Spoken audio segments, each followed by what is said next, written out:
కష్టాల్లో తోడున్న అందరికీ నా ఒళ్ళని కనిపిస్తలేనమ్మ కొందరికి కష్టాల్లో నేనున్నని.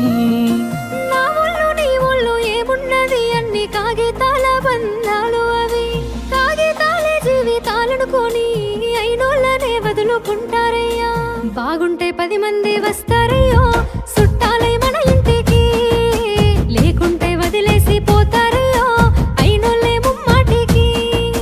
చూస్తున్న చుట్టంత కళ్ళతోని జరిగేది నాటకమే, నా ఒళ్ళు మా ఒళ్ళు అనిపించేది చేత చెల్లేటి కాగితమే.